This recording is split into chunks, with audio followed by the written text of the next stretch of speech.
que existe entre Cristo y su obra salvífica. Hasta ahí yo nomás me voy a quedar hoy día, no voy a poder avanzar más.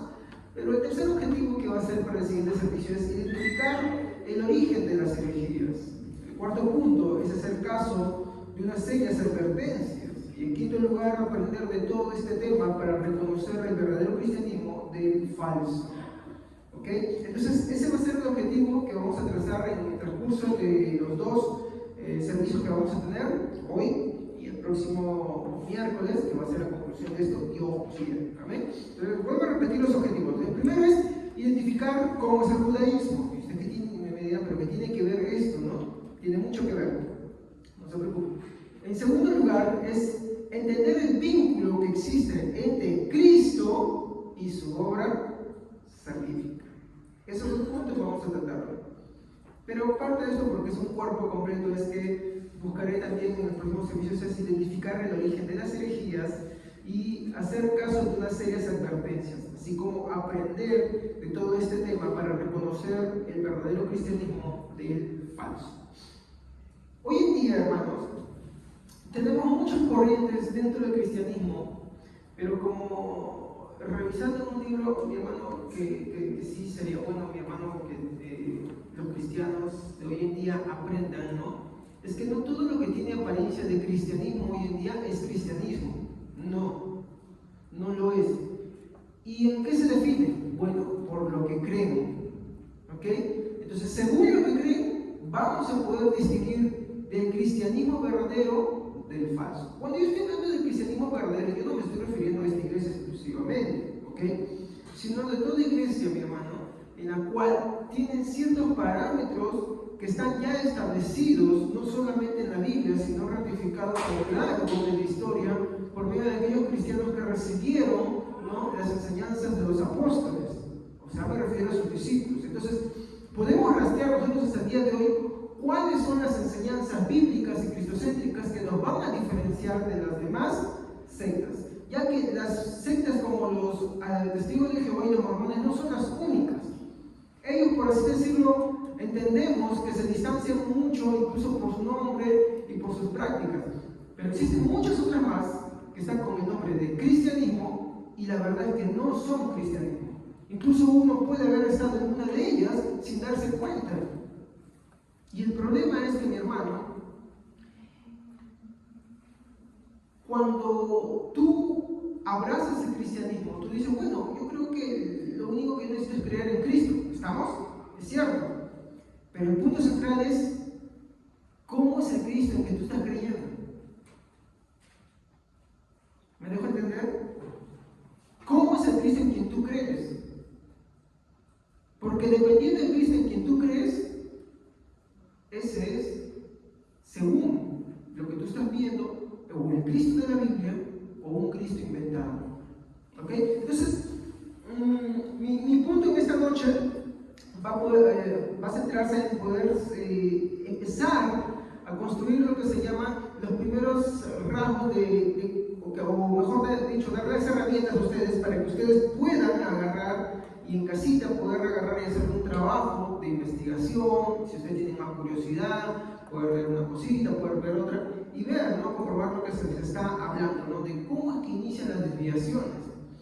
Y de repente algunos dirán por ahí, no, pero pastor, no se meta con los judíos, ¿no? No se meta con los judíos. Algunos tienen la camiseta de los judíos, ¿no?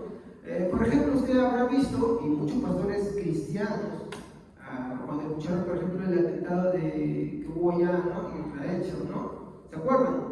Cuando dijeron, oh, el pueblo de Dios ha sido atacado, y empezaron a decir un montón de cosas, se pusieron la camiseta. Pues, si usted agarra y usted sigue la noticia verdaderamente, usted sabrá que no solamente son esos grupos los que atacan Israel, pero también atacan y desalojan. Y acá no se trata nada contra uno o contra otro. Los dos necesitan de Cristo, los dos están muy mal, los dos están en una pésima condición, y eso es lo que hay que entender. Pero la mayoría de cristianos tienen una camiseta sobre Israel en la cual ellos vinculan todo, están viendo si sucede algo, si ya están las vaquitas, si están poniendo los cimientos y todo eso. Y no es así, hermanos, no es así. Y a lo largo de esos temas, porque yo no me estoy saliendo de Hechos, de Corintios 15, sino que yo te voy a demostrar con todos los temas que estoy tocando, cómo es que todas las cosas que se van levantando a lo largo del cristianismo van a atentar contra este principio que hemos leído de Jesucristo. ¿Jesucristo cómo? Padeció y muerto, ¿cómo? Según las Escrituras, y resucitó según las Escrituras. Nosotros vamos a ir viendo cómo todas estas cositas que se van a ir levantando desde el seno del cristianismo van a contradecir a este Cristo que la Biblia nos muestra. Y vamos a empezar por el primero de ellos, el judaísmo. ¿Ok? Quiero empezar por el final. Usted habrá visto que muchas iglesias hoy en día tienden a hacer, por ejemplo, si usted ha visto, ¿no? Te ponen banderas, te ponen la bandera del Perú y te ponen una bandera con una estrella de David. ¿Se han dado cuenta ustedes? ¿Han visto eso? Y muchas iglesias hacen eso. Yo estaba en una iglesia que hacía eso. O por ejemplo, ahora en sus mesitas te ponen la menorá. ¿Saben qué es la menorá? Es el candelabro de 7 bracitos, ¿no? ¿Cuántos han hecho eso? Para un adorno, para por ejemplo la Semana Santa, se han puesto ahí el candelabro, ¿no? O empiezan a usar ahora, ¿no? Cositas acá en la cabeza para poder agarrar y poder empezar ellos a agarrar y decir, oye, mira qué espirituales somos, ¿no? Entonces, vamos a ver esas cositas que se van suscitando dentro del pueblo cristiano. Incluso otros empiezan, pues hasta yo he hecho eso, a ponerte en la iglesia las famosas danzas judías, ¿no? Cuando al final de judíos no tienen nada, porque no son polcas al final. Esa es otra historia. Pero te ponen la famosa danza judía con sus ropitas todas esas, y que el panderito, y que los movimientos. ¿Han visto eso? ¿Me han visto a mí hacerlo también, sí o no? Y todas esas cositas que van apareciendo dentro de la iglesia. Pero ¿de dónde parte todo esto? ¿De dónde surge todo esto? Puede parecer inocente. Uno puede decir, pero ¿qué de malo tiene el pastor esto? Y eso es lo que quiero demostrarles. Si ahorita les digo de repente esto es malo, esto aquello otro, no me van a creer. Lo mejor que puedo hacerles a ustedes es demostrarles por qué es que esto va contra las Escrituras. Entonces, yo creo que podemos empezar haciéndonos la primera pregunta. ¿Cuál es el tema? Hay que compartir cositas, hermanos. ¿Cuál es el tema esta noche?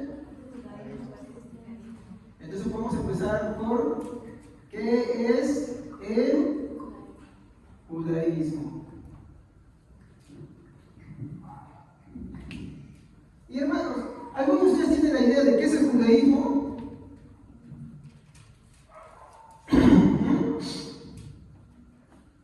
Bueno, no sufre, yo se lo voy a decir. Primero hay que entender algo. A ver, no pinta. Primero hay que entender que es una religión, ¿ok? Es una religión. Cuando tú hablas de judaísmo, no estás refiriéndote a la tribu de Judá, estás refiriéndote a la religión, ¿ok? Entonces, lo primero que vamos a ver es que el judaísmo es una religión, ¿ok? Pero una religión de quiénes?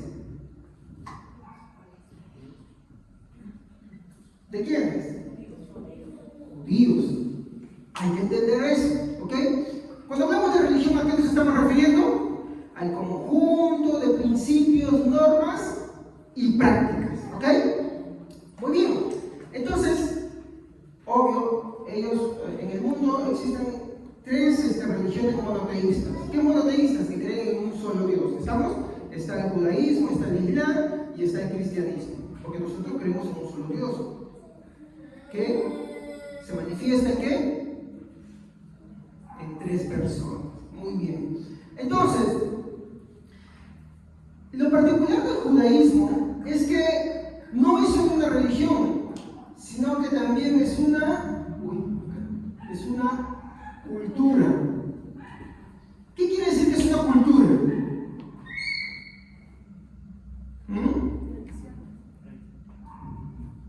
Por ejemplo, cuando vamos a provincia, ¿cuál es lo típico de la cultura de provincia? Por ejemplo, vayas a Ayacucho o vayas a la selva. ¿Qué es lo típico ahí? sus comidas, sus fiestas, ¿no? Su vestimenta, su hablar, ¿no? Por lo general, en el caso del judaísmo, su religión está muy vinculada con su cultura, ¿ok? Entonces hay un nexo muy profundo, todas sus ceremonias, sus ritos, ¿no? Acá lo hace la gente por fechas, así que no podríamos decir que es netamente por su cultura, simplemente es por fechas la gente lo hace. Se acerca el mes morado, la gente se viste de morado, nada más. Pero en cambio, en el caso del judaísmo, ellos lo viven todo el tiempo, ellos lo practican todo el tiempo, es su religión y es su cultura, ¿ok? Entonces, como religión, ellos tienen tres tipos de leyes.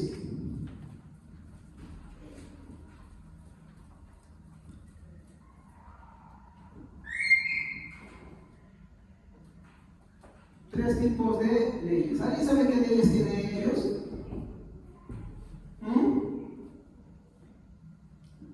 La moral.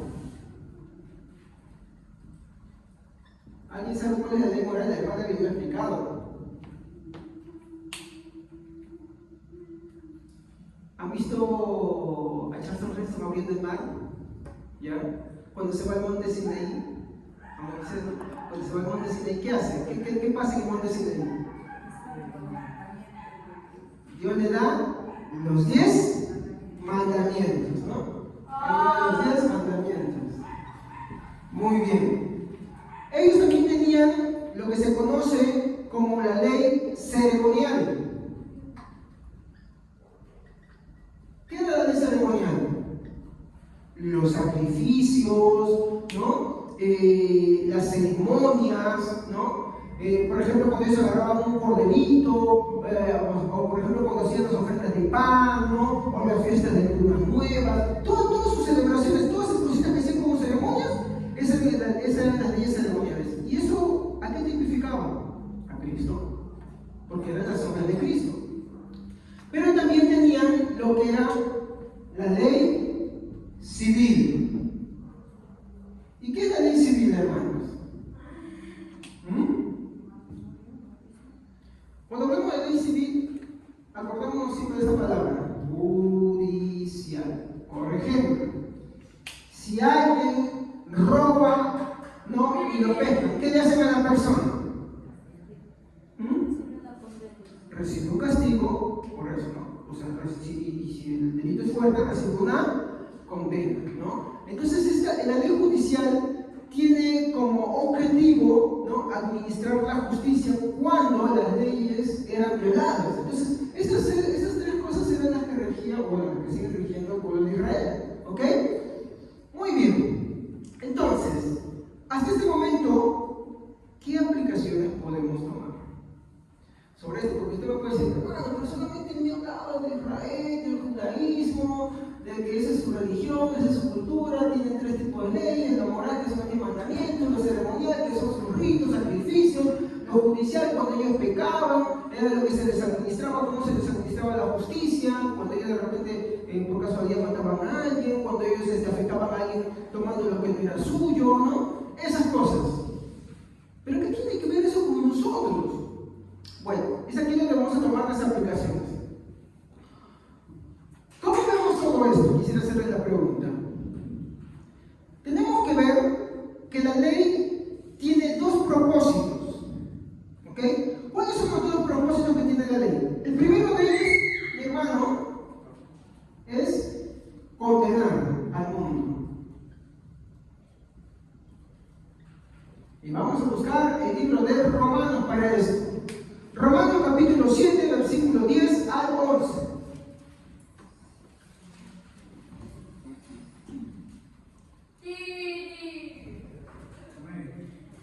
Y morí por culpa del pecado. El mandamiento que debía traerme vida me trajo muerte, porque el pecado se aprovechó del mandamiento para engañarme y para matarme. ¿Por qué? Bueno, el punto central de todo esto, mi hermano, que la ley sirve, mi hermano, como un reactivo ante nuestra condición. Todos los seres humanos, como la Biblia describe, somos seres caídos, con tendencia a pecar. No importa qué cosa buena hagamos,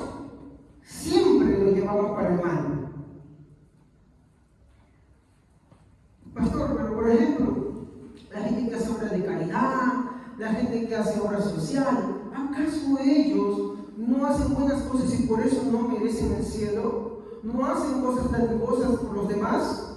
Sí, está muy bien, hacen cosas buenas, pero la Biblia no dice que por hacer cosas buenas uno vaya a entrar al cielo. No nos podemos equivocar. ¿Cómo empiezan los 10 mandamientos? ¿Cuál es el primer mandamiento con el cual empieza? Porque eso es lo que yo quiero resaltar en esta noche. Amarás al Señor tu Dios con todo tu corazón, con toda tu mente, con toda tu alma, con todas tus fuerzas, ¿no? Amar al Señor implica que no es que tú te estás amando a ti mismo, sino que vas a ponerlo Él como prioridad de todo, como prioridad de tus fuerzas, como prioridad de todos tus pensamientos, como la prioridad de todas tus prioridades. Pero el problema es que los seres humanos no tendemos a hacer eso. ¿Cómo lo digo? Por ejemplo, hay quienes van y trabajan, pero para buscar a Dios dicen, no, estoy cansado. Se van, se toman un paracetamol, se toman una entalgina, te toman un ejemplo, ¿no? Se toman una entalgina, pero para buscar y escuchar a Dios, para orarle a Él, para alabarle a Él, para servirle a Él, ahí sí están enfermos. Entonces yo pregunto, ¿eso será amar a Dios sobre todas las cosas? No, no es amar a Dios sobre todas las cosas. Entonces, ¿por qué condena? Porque la ley refleja lo malo que está en mí. Y no es porque la ley sea mala. Miren, lee el versículo 12. ¿Qué dice el versículo 12 de ese mismo capítulo? De manera que la ley a la verdad es santa, y el mandamiento santo, justo y bueno. La ley es buena. ¿Pero quién es el malo? El hombre. Yo soy malo, dice Pablo. La ley es buena. El problema, mi hermano, está ahí. Entonces, la ley lo que busca, mi hermano, es mostrarle a la humanidad cómo es. Por ejemplo, uno puede, cuando tú hablas del cristianismo, de buscar a Cristo, de arrepentirse, por lo general la gente empieza diciendo, ¿sabes qué? Yo no he hecho nada malo, yo no he ofendido a nadie, yo no he agredido a nadie. Y vamos a poner un caso, por ejemplo, ¿no? Alguien podrá decir, bueno, eso es para los adúlteros, para esa gente inmoral, ¿no? Yo nunca he sido así. Y es verdad, puede que tú nunca hayas sido una persona inmoral, puede que toda tu vida tú hayas sido una persona muy fiel a tu marido, a tu esposa. Sí, perfecto. Pero ¿qué dijo Jesús? ¿Habéis oído que fue dicho, no adulterarás? Pero yo os digo, cualquiera que mira a una mujer para codiciarla, ya adulteró con ella en su corazón. Y Jesús no está hablando de las acciones, está hablando de qué? Del interior. Para Jesús dice, ya adulteró. ¿Por qué? Porque hay que entender que ante Dios todas las cosas están descubiertas. Dios no se va a regir simplemente a que yo me prive de ciertas cosas. El hombre puede privarse de muchas cosas, pero su interior, ese es el problema. Entonces en su interior va a demostrar lo que realmente es. Y uno dirá, pero es que yo no tengo deseo por el hombre. Pero cuando tú lo miras con mucha admiración, demasiada admiración, en el cual ya la infidelidad, aunque no es de índole sexual, va a otro tipo de cosas, ya, eso es el problema. Entonces, veamos, mi hermano, cómo es que Jesús va a demostrar, incluso cuando habla del asesinato. Dice, oíste que fue dicho, no asesinarás. Yo os digo que cualquiera que llama fato a su hermano ya es culpable de juicio del infierno. Entonces, de repente tú nunca has sido un asesino, pero ¿cuántos has ofendido? Y Jesús, ¿qué te dice? Eres asesino y eres culpable de juicio del infierno. Tal vez no físicamente, pero en tu interior ya te has deseado mal. Entonces, la ley lo que va a demostrar es la condición del hombre, de tal manera que la ley, al ser buena, porque se desprende del carácter de Dios, va a demostrar el estado tan pésimo en el que el hombre está y por ende va a condenarlo. ¿Ok? Miren, hermanos, con el primer mandamiento nada más, ya nosotros hemos caído.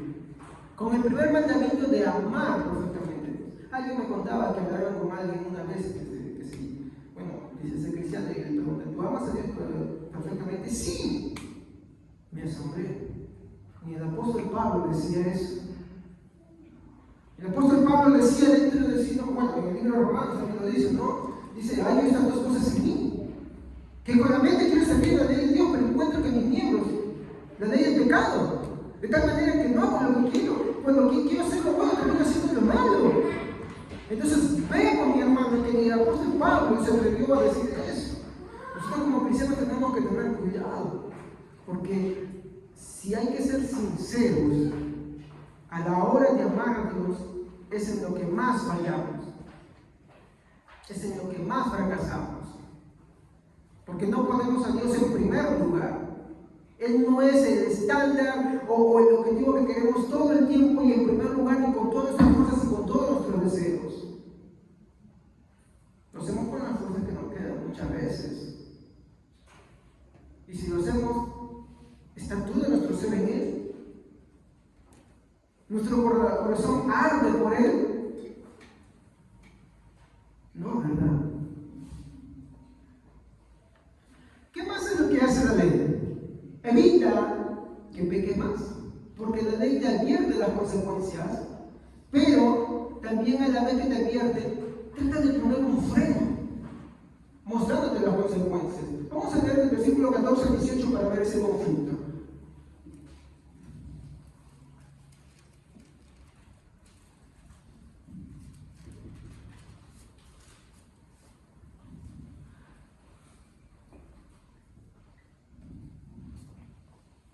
A ver, ¿quién lo tiene? El mismo capítulo 7, versículo 14 al 18. Amén.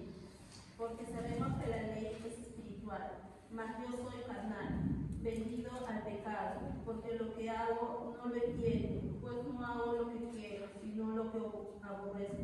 Eso hago. Y si lo que no quiero, esto hago, apruebo que la ley es buena, de manera que ya no soy yo quien hace aquello, sino el pecado que mora en mí.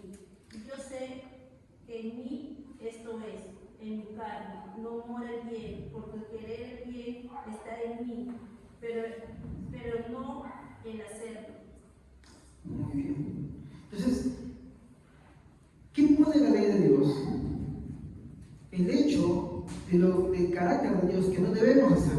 Nos pone, al menos a los que somos cristianos, nos muestran, no hagamos esto, porque si no fuera así, hermanos, como dice Pablo, si no fuera por la ley, no habría comisión de pecado.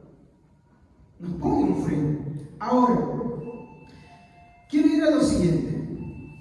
Cuando hablamos de la ley, tenemos que hacer una distinción. Si bien es cierto, la ley ceremonial ya no aplica para nosotros. ¿Por qué ya no aplica para nosotros? Porque la ley ceremonial era la sombra de Cristo. Por ejemplo, cuando los israelitas sacrificaban a un cordero, ¿a qué tipificaba ese cordero? La sombra y el tipo de quién es ese cordero. De Cristo. Y vamos a ver en todos los ritos y ceremonias que era la sombra de Cristo que iba a venir. El tabernáculo, por ejemplo, ¿a qué tipificaba? Está bien fácil, ¿eh? A Cristo, hermanos. De hecho, ¿cómo empieza el Evangelio de Juan en el capítulo 1, versículo 1? En el principio era el verbo, y el verbo era Dios. ¿Y qué pasa ahí? Continúa diciendo, y el verbo se hizo. En versiones antiguas, ¿saben cómo lo dice? Y el verbo se tabernalizó. O sea, el verbo levantó su tabernáculo. Tomó una condición humana para sí mismo. Por eso dice, vimos su gloria, gloria como el unigénito Hijo de Dios. Ahora, en cuanto a la ley judicial, ¿qué nos muestra la ley judicial? La ley judicial para los cristianos ya no aplica. ¿Pero qué nos muestra? Las consecuencias del pecado. Si no, el alma que pecare, esa morirá. Muy bien. Ahora, si bien estos dos últimos no nos atañen, hermanos, no quiere decir que de ellos no aprendamos varios principios. ¿Estamos? Eso hay que entender. O sea, hay varias cosas que hay que aprender de esto. Pero, ahora refiriéndonos a la ley moral, esto sí sigue. Jesús lo confirmó y lo simplificó de la misma mandamientos. Cuando él dijo, por ejemplo, ¿en qué se resume toda la ley? Amarás al Señor tu Dios sobre todas las cosas y a tu prójimo como a ti mismo, ¿no? Las primeras 4 leyes, ahí se resume el primer mandamiento que Jesús dijo, no, ama al Señor tu Dios sobre todas las cosas, con todo tu corazón, con toda tu alma y con todas tus fuerzas, y a tu prójimo como a ti mismo. Esas vienen las otras leyes restantes, ¿no? Honra a tu padre y a tu madre, no adulteres, no codicies, no levantes falso testimonio, no asesines y todas esas cosas, ¿sí o no? Ahí están resumidas. Entonces no vayamos a pensar nosotros que porque ya somos cristianos, esas leyes no importan. La ley moral sí continúa, porque si no, pues entonces podríamos hacer lo malo, ¿no? Pero no, sí continúa.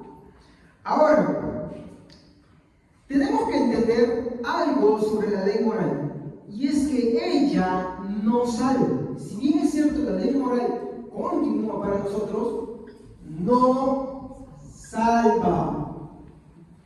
¿Ok? No salva. Los 10 mandamientos no salvan. Entonces, ¿puedo desobedecer por demás, pastor? Aguarde un momentito. Si bien es cierto, le he dicho, hermanos, que la ley no salva, más bien lo que hace es que condena. ¿Me deja entender? No salva, pero sí condena. Por ejemplo, hay una frase que en los primeros siglos decía, no, fuera de la iglesia no hay salvación. ¿Ustedes saben qué quiere decir esto? ¿Cómo? No te das por vida, no vas a No hay salvación de iglesia en la congregación. ¿Cómo? Una persona salva y evidencia congregante. Se evidencia congregar. Muy bien. Congregarte en una iglesia no te va a salvar. Hay que entenderlo. Pero los verdaderamente salvos se encuentran dentro de la iglesia. O sea, ¿qué quiere decir? Que no hay salvo fuera de ella. No hay que yo busco a Dios por mi cuenta, que yo en mi casa leo la Biblia, que yo oro. Es más, la Biblia te dice, esta palabra, esta escritura nunca fue traída por voluntad humana ni es de interpretación privada. O sea, ahí te mató. O sea, ¿esto qué quiere decir? Que no es que tú dices como, eso está mal. Y la Biblia te va a explicar. Por ejemplo, Hebreos te habla, ¿no? Dejando de congregar como algunos tienen por costumbre. Y si tú sigues leyendo el capítulo te va a decir, no, porque si pisoteamos la sangre del pacto con el cual fuimos sellados, no hay más sacrificio, porque rechaza la providencia de Dios. La persona que piensa así y cree así, al final es un ateo, porque dice de palabras que cree en Dios, pero con sus actos lo niega, porque no cree en la providencia de Dios. Dios hizo la iglesia, sí, acá hay personas de diferentes caracteres, diferentes conductas, ¿y por qué Dios nos junta así? Así como juntó a sus apóstoles, para que aprendan a amarse, para que aprendan a perdonarse, para que aprendan a edificarse, para que aprendan a fortalecerse. Por eso es que, si bien es cierto, venir a una iglesia no te salva, ni te va a salvar, pero indiscutiblemente los que sí son verdaderamente salvos se encuentran dentro de la iglesia y no fuera de ella. ¿Me dejo entender? No hay alguien que sea salvo y esté fuera de la iglesia, sino que los verdaderamente salvos están dentro de una iglesia. Pero no todo el que viene de una iglesia es salvo, ¿me entiendes? Lo que te refieres es que la acción de venir no te salva. Pero el hecho es que sí, los verdaderamente salvos se encuentran dentro de la iglesia. ¿Por qué? Porque ama a Dios. Y como ama a Dios, ¿qué cosa quiere? Escuchar de Él, aprender de Él, ser edificado en Él, servirle, evidencia. Por eso, como dije, si bien es cierto que no salva, lo que se hace es condenar. No salvan, pero sí condenan. Continuamos. A ver, ¿qué más? Porque por las obras de la ley, como dice Romanos 3:20, porque por las obras de la ley ningún ser humano será justificado delante de él, pues por medio de la ley viene el conocimiento del pecado. Romanos 3:20. Para si alguien quiere leerlo en casita, ¿ya? Romanos 3:20. Es lo que yo he hecho en este momento. De manera que la ley ha sido nuestro tutor para llevarnos a Cristo, a fin de que fuésemos justificados por la fe. Gálatas 3:24.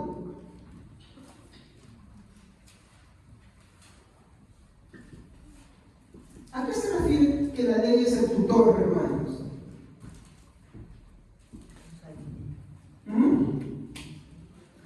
Ahora, ¿qué le dije que hace la ley? Condenativo. ¿Por qué? Porque muestra que el hombre ama su pecado o es pecador. Y es pecador por naturaleza.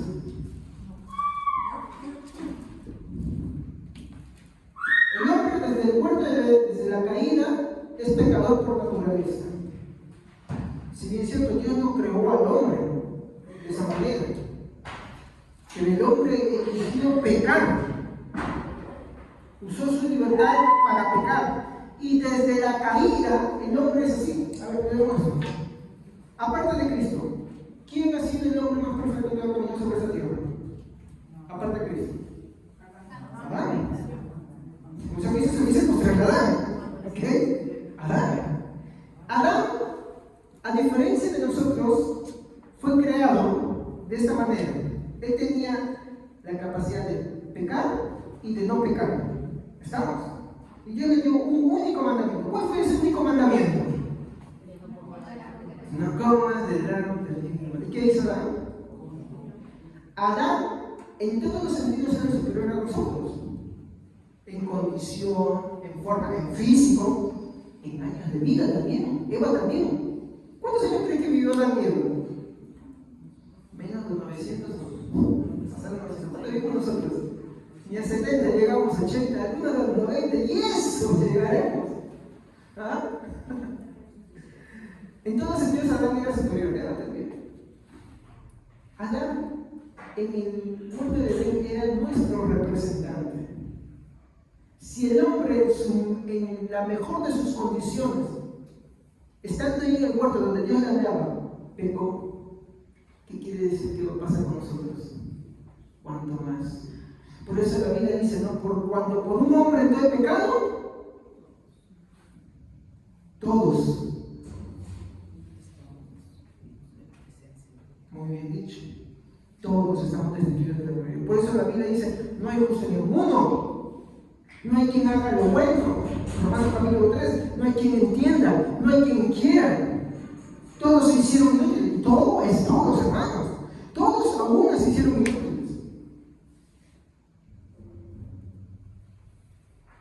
De tal manera que si Dios no hace algo en el hombre, este no puede amarlo. Este no puede ir a él. Jesús le dijo a sus discípulos, ¿no? Sobre ellos, cuando ellos estaban ahí, junto con los fariseos, y estaban que le contradecían, Jesús le dijo, todo lo que el Padre me da, viene a mí. Nadie puede venir a mí si el Padre no lo trae. ¿Qué quiere decir esto? Que el hombre por naturaleza no quiere, no puede, no desea, no tiene inclinación a Dios. Tiene una cierta idea de temor, pero así sincero, de reconocer su miseria ante Dios, de decir y entender, soy pecador, estoy destituido, si ahora yo no muero, me voy al infierno, merezco la perfecta justicia de Dios, y Dios sería muy bueno en hacerlo.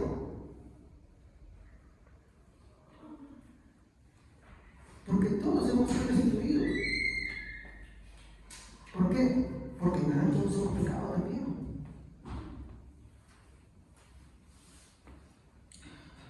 Voy a mostrarles algo más. Voy a avanzar un poquito. ¿Cuál era el error del judaísmo? Cuando Jesús apareció, ¿cuál era el error del judaísmo?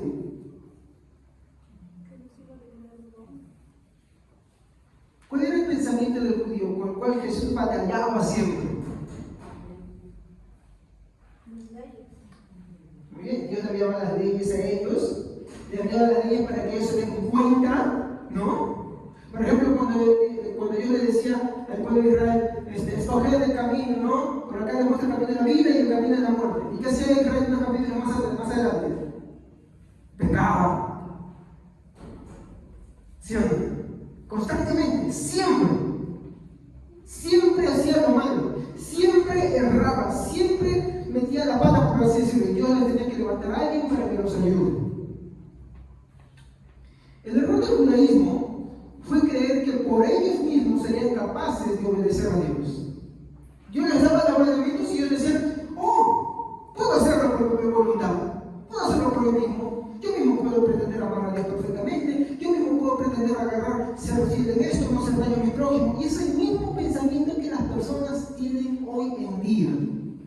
El mismo pensamiento que la gente tiene hoy en día.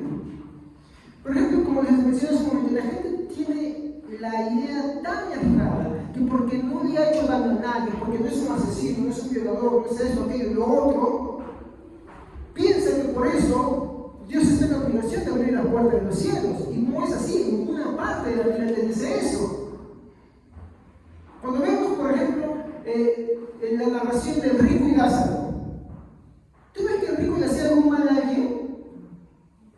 No. De hecho, lo posible que el rico hacía era dejar el resto de su comida para la gente pobre.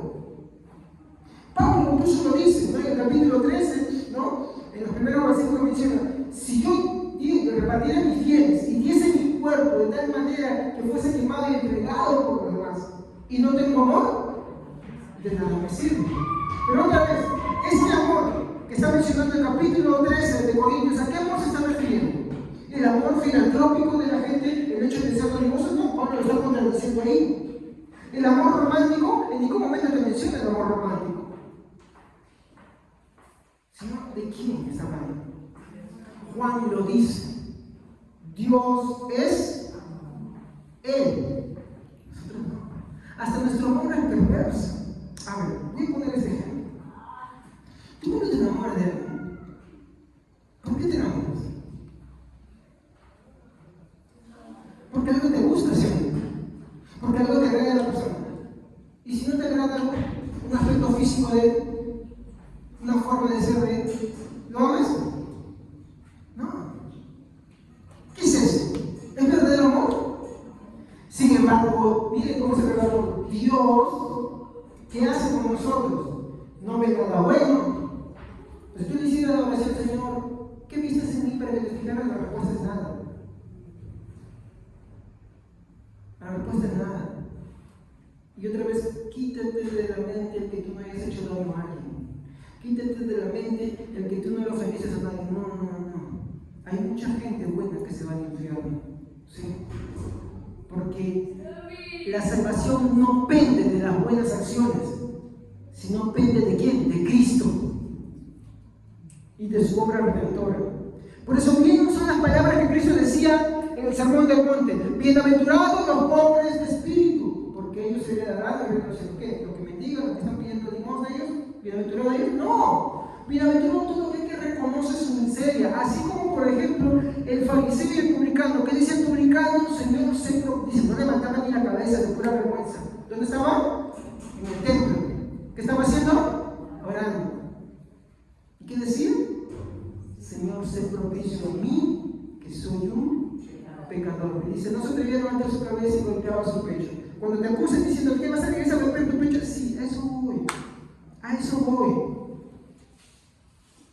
Hipocresía no era a la altura de las verdades que puedo hacer, reconocer que soy un pecador. La santidad consiste en eso, en reconocer la gravedad de nuestra condición.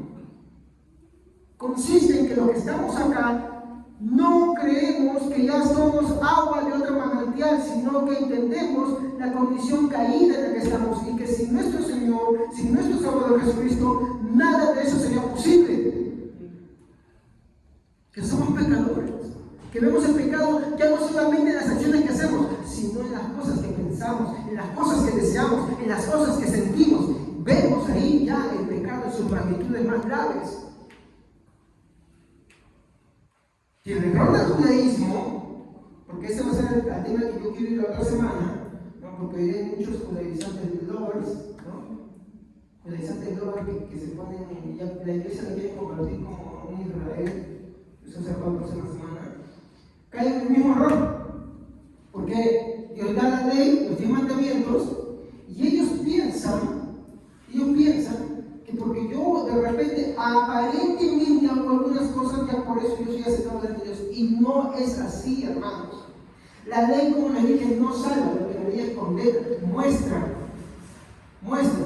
¿Es por eso la ley mala? No. ¿Qué dice Pablo? La ley es buena. ¿Quién es mala?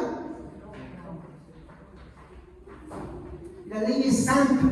Se desprende del carácter de Dios. Entonces, el error del judaísmo fue creer que por ellos mismos serían capaces de obedecer a Dios. Hermanos, yo puedo reconocer con sinceridad que yo no obedezco a Dios como quisiera. Es como antes que les dije la vez pasada. ¿Cómo sabemos que somos cristianos? Básicamente con esas 3 preguntas. ¿Amas a Dios perfectamente? No. ¿Obedeces a Dios perfectamente? No. ¿Pero amas al Señor? Ese es el problema. Y no es algo para sentirse orgulloso, sino es una respuesta con tristeza. Así como la que Pedro hizo, ¿no? Cuando le preguntaron, ¿no? Pedro, ¿me amas? Sí, Señor, te amo. Otra vez, Pedro, ¿me amas? Sí, Señor, te amo. Y cuando yo le pregunto la tercera vez, es como así de pesado. Que dice Pedro, ya con tristeza, ya acongojado, dice el Señor, tú sabes que te amo. La verdad es que sí, lo amamos. Pero cuando analizamos nuestro día a día, las cosas que de repente a veces nadie más ve, entendemos cómo somos realmente. Esto lo tomo como pastor, me agradó mucho, porque hay que, yo creo, sinceridad, que si en verdad somos sinceros con el Señor, como dice Hebreo, ¿no? Que ante todas las cosas están desnudas, ¿no? ¿Qué pasa contigo si tú te quedas desnudo? ¿No te da vergüenza? ¿Sí o no? Ante Dios todas las cosas están desnudas.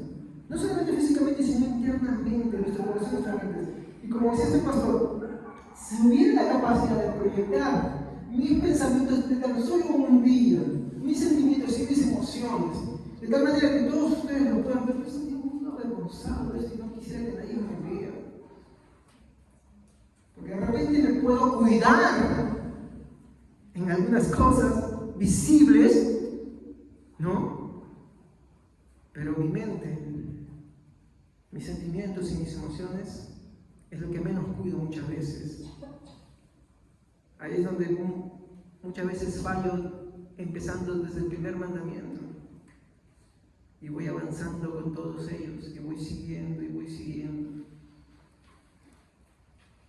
Y si hablo de amar a Dios, de mis deseos de orar, cuando pude y no lo hice, de querer conocer más de Él, y quise hacerlo, y me distrajo el celular, y fui por otra cosa. ¿De qué me siento orgulloso entonces? No puedo hacerlo, ¿no? No puedo. Entonces ese es el punto. La ley fue dada para demostrar la condición en la que estamos. Por eso es un tutor que te guía. ¿A quién? A Cristo.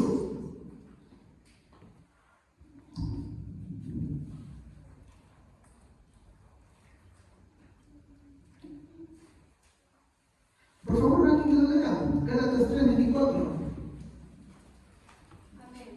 De manera que la ley ha sido nuestro ayo para llevarnos a Cristo a fin de que fuésemos justificados por la fe.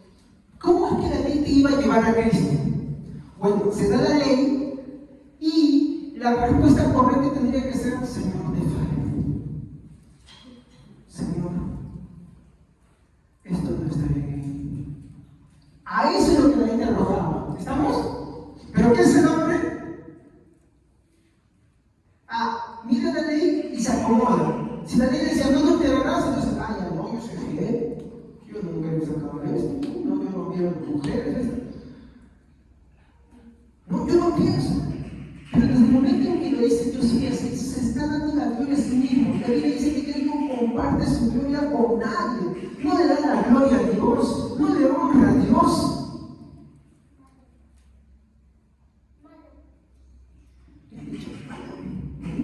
he dicho, sí, perdona. Es muy malo.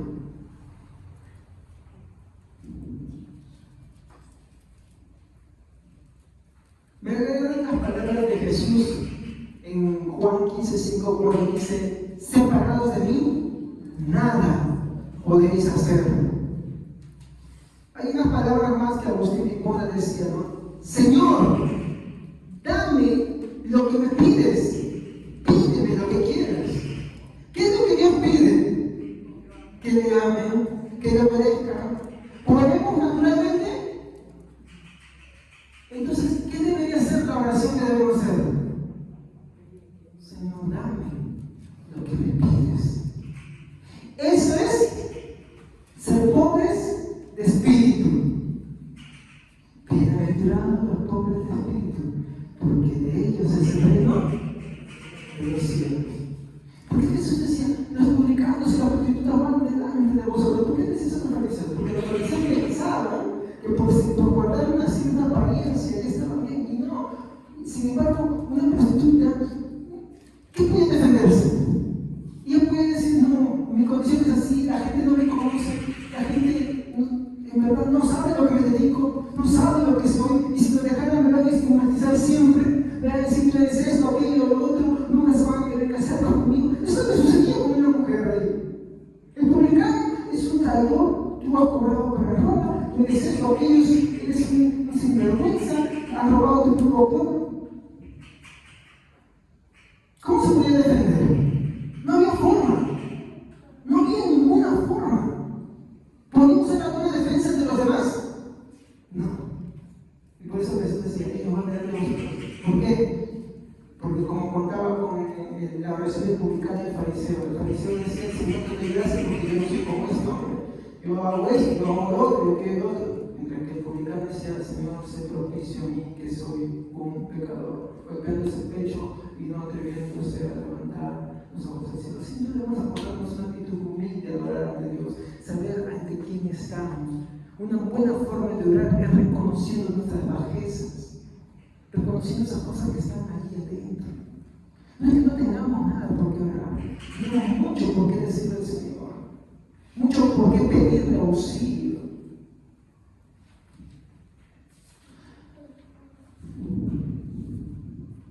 Por eso estas palabras de Agustín me gustan: Señor, dame lo que me pides, pídeme lo que quieras. Y volviendo a mi texto de Juan 15:5, dice: aquel en quien yo estoy, ese da mucho fruto. ¿No? Aquel en quien yo estoy, ese da mucho fruto. Solamente si el Señor está en nosotros, podemos dar mucho fruto. Cuando nosotros estábamos en Cristo, la ley era nuestro enemigo porque nos condena. Pero ahora, como estamos en Cristo, ya no es nuestro enemigo, es nuestra amiga. ¿Por qué? Porque nos muestra el carácter de Dios. Sí, hay muchas cosas en ellas en las cuales son como espadas en nuestro pecho, son como bofetadas en nuestra cara, son como puñetazos en nuestro estómago, en las cuales dice: hey, tú eres así, hey, tú eres así, mira, estas cosas están en tu interior. Pero nuestra amiga, gracias a Jesucristo, ¿por qué? Porque vamos a Cristo en oración diciéndole: Señor, yo quiero amarte. Ayúdame en esta debilidad que tengo, ayúdame en este problema que tengo estos pensamientos, tengo estos deseos. No te amo como debería de ser. Es ahí donde se convierte en nuestra amiga y en quien nos condena, pero por gracias a Cristo. Finalmente quiero ir a mi segundo punto, ¿no? ¿Dónde está?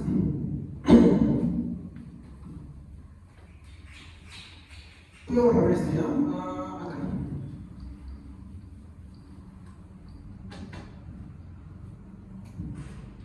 El segundo punto que quiero tratar es el vínculo entre Cristo y su obra salvadora.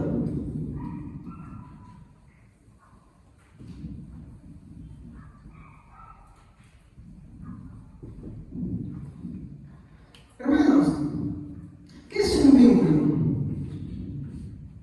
Por ejemplo, vamos a hablar de dos personas que son del mismo padre. ¿Qué es un vínculo?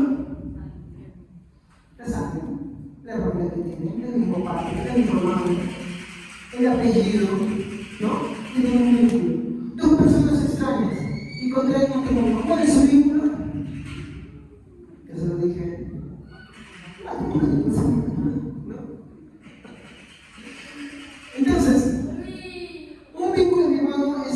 que une o relaciona, ¿ok? Ahora, puede que como tal, hermanos, no toquemos a Cristo en nada que tenga que ver con su persona o sus naturalezas, ¿no? Naturaleza humana o naturaleza divina. Puede que yo no toque esas cosas. Pero cuando altero su obra salvífica, sí estoy afectando a Cristo. Y la pregunta acá es, ¿cómo yo puedo alterar su obra salvífica? ¿Cómo, hermanos?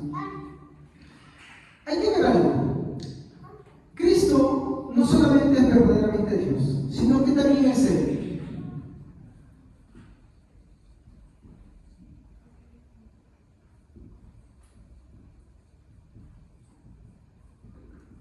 ¿Cristo es verdaderamente Dios? Sí. ¿Cristo es verdaderamente hombre? Sí. ¿Ok? Muy bien. Ahora, ¿por qué Cristo es verdaderamente hombre?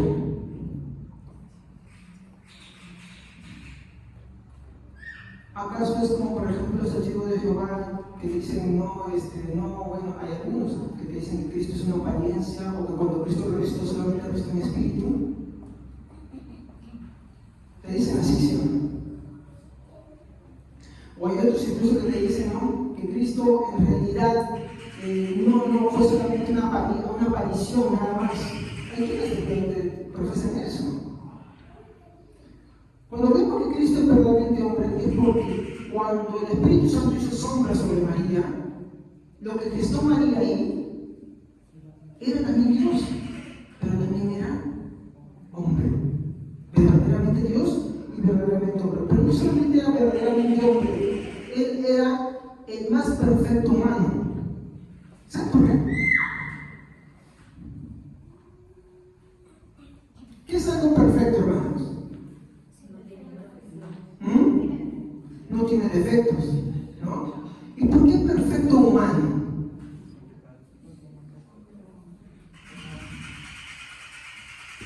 ¿Qué hemos visto antes sobre la ley? ¿Qué hemos visto antes sobre la ley? Nos muestra nuestra condición. ¿Qué condición? ¿Y cómo le podemos traducir esto? Cuando fallas a la ley de Dios, está diciendo que no amas a Dios. Juan dice, el que ama a Dios, ama sus mandamientos. Jesús dijo, si no amáis, guardad mis mandamientos, ¿sí o no? Y la pregunta es sincera. Aunque amamos a Dios, guardamos verdaderamente sus mandamientos. Muy bien respondido. Muy bien respondido. ¿Por qué Cristo es verdaderamente hombre? Y por así decirlo, el más perfecto de los humanos que ha existido, el único perfecto.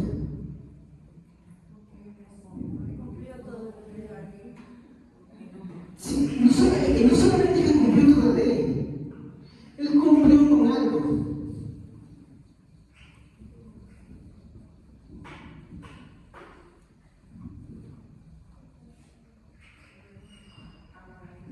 Exacto. Él cumplió perfectamente su vocación de amar a Dios. Él no falló en amar a Dios.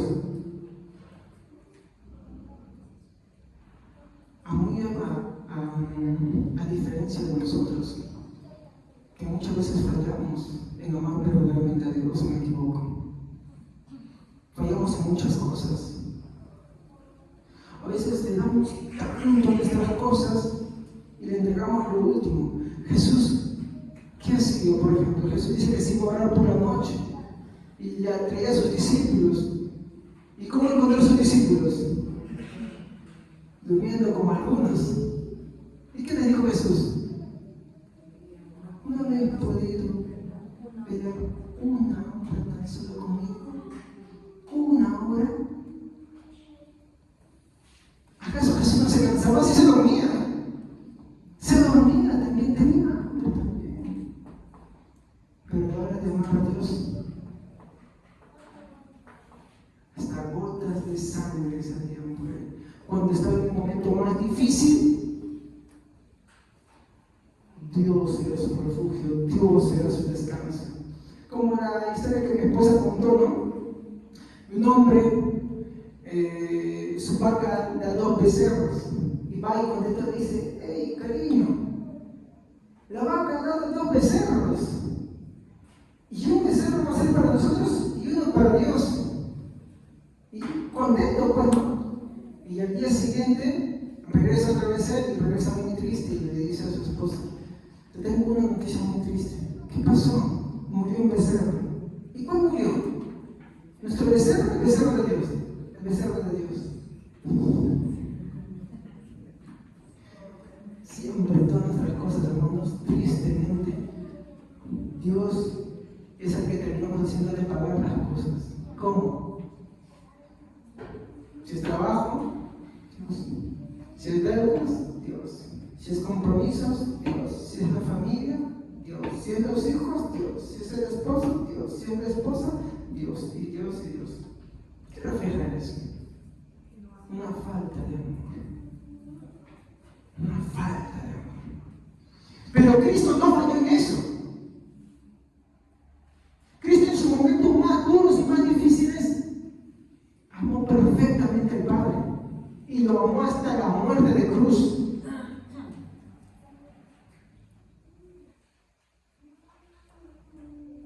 Esto es la gran diferencia.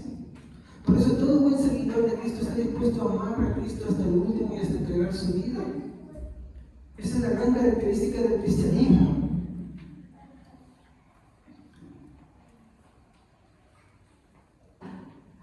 Jesús no solamente fue perfecto humano, sino fue el mejor de todos, porque cumplió cabalidad la vocación que el ser humano le tenía amar, que tenía el ser humano de amar al Señor ante todo. Y Él sí lo hizo. Y no solamente, Él también pagó por nuestros pecados.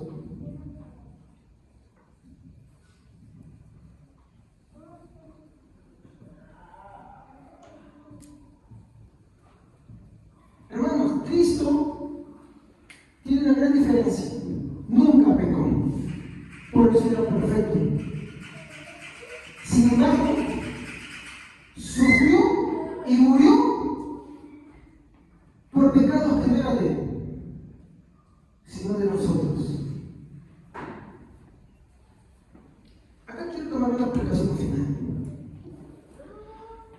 Cristo en su obra redentora no solo vivió como el mejor y único perfecto en amar al Padre, sino que así mismo, siendo inocente, sufrió y pagó las consecuencias por nuestros pecados. Su obra fue perfecta de principio a fin, de tal manera que el Padre en su justicia quedó satisfecho. El Padre demandaba justicia y Cristo se ofreció. Entonces, cuando yo quiero agregarle o sumarle a mi propia justicia, no solo pretendo disminuir su obra salvífica, sino que estoy ofendiendo a Cristo. Cuando tú, hermano, como cristiana, estás agregándole algo, como por ejemplo los judaizantes, que ellos pensaban que por sus propias fuerzas estaban cumpliendo algo y se estaban sumando el mérito a sí mismos. Eso es ofender a Cristo. Uno, porque su obra fue perfecta. Uno, porque Él fue el único en su vocación de amar perfectamente a Dios. Cuando hablo de vocación es porque cumplió todos los mandamientos y exigencias de Dios perfectamente. Y aparte de Él, ninguno ha podido ni hará. Solamente Jesús. Entonces, ¿cómo yo puedo pretender que al hacer algo, mi hermano, pueda sumarle algo a Dios? ¿O puedo agregar algo a mi salvación? No. Esto es parte del tema que veremos la próxima semana. Pero hoy existen muchos grupos cristianos que no son cristianos, que tienen coqueteos con el judaísmo. Se llaman judaizantes o raíces hebreas. ¿Qué hacen ellos? Incorporan elementos de la religión judía que nada tienen que ver con el cristianismo. Y cuando uno hace esas cosas, lo que está haciendo es ¿qué cosa? Ofender a Cristo, despreciar a Cristo. Pero nosotros también hacemos lo mismo. Ya veremos más adelante concilio es el concilio de Éfeso, ¿cómo es que los cristianos ofenden a Dios diciendo, yo creí en Dios por mi propia cuenta? Yo creí en Dios porque nació de mí mismo. Y como vuelvo a decir un texto de Juan 15:5, separados de mí nada podéis hacer. Si yo estoy en alguien, ese da frutos. Y uno de los frutos es el arrepentimiento.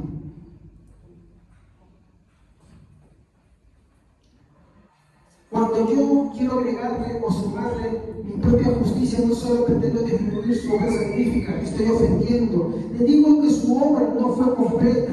Estoy menospreciando al Cristo de la gloria. Dios nos libre de pretender establecer nuestra propia justicia, así como el judaísmo lo hizo. El error del judaísmo fue establecer su propia justicia. Y nosotros no podemos imitar eso. El judaísmo no tiene relación con el cristianismo. Sí, es un pueblo que Dios usó. Pero no entendieron. No comprendieron. Y nosotros no podemos hoy empezar a querer romantizar todo eso y hacer esas cosas. Yo lo reconozco, yo lo hacía, hermanos. Y lo hacía por ignorancia, lo hacía porque me parece bonito. O pensaba que eso era espiritual. Pero cuando tú estudias la Biblia, cuando tú estudias la historia, te das cuenta que eso no es así.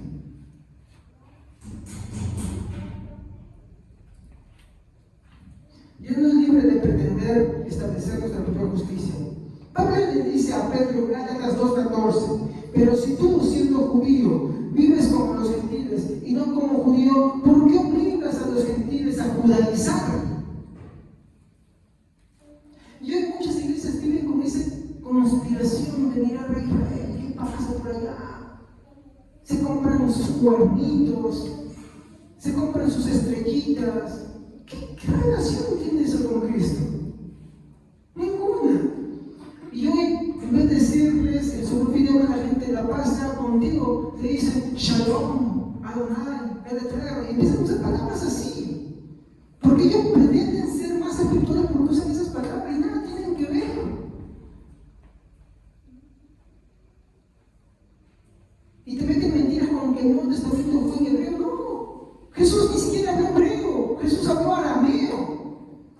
Los apóstoles escribieron en griego. El Nuevo Testamento fue escrito en griego. No, que ya hay que llamarlo Jesús. Porque su nombre en hebreo es otro. No, mi hermano, así no es. Y la sarta de cosas que te meten. Y hoy nosotros nos lo comemos con todo y pancito. Y no podemos hacer eso. No podemos admirar otras cosas que no sea Cristo. Si tú quieres admirar algo, admira a Cristo. Si tú quieres gloriarte en algo, no te gloríes de dónde proviene. Gloríate en Cristo. Gloríate en conocerlo a Él. Gloríate en que Él te salvó. Gloríate en que tú no merecías nada de Él. Que tú fuiste la peor de las personas y que Él te amó a pesar de eso. Y esa es la gran verdad. Dios nos ama a pesar de lo que somos muchas veces.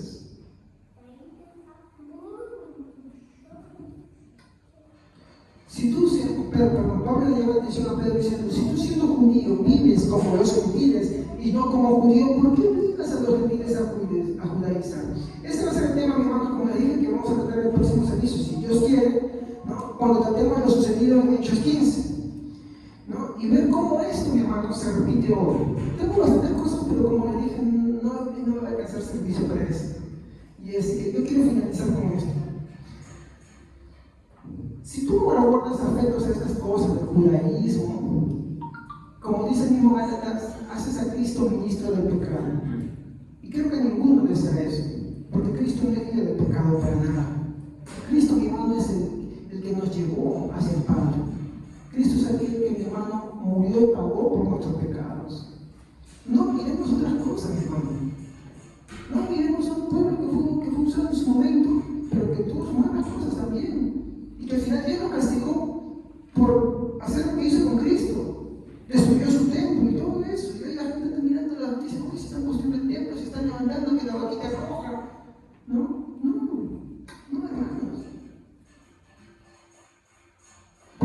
llamamos cristianos? ¿Y por qué nos llamamos cristianos?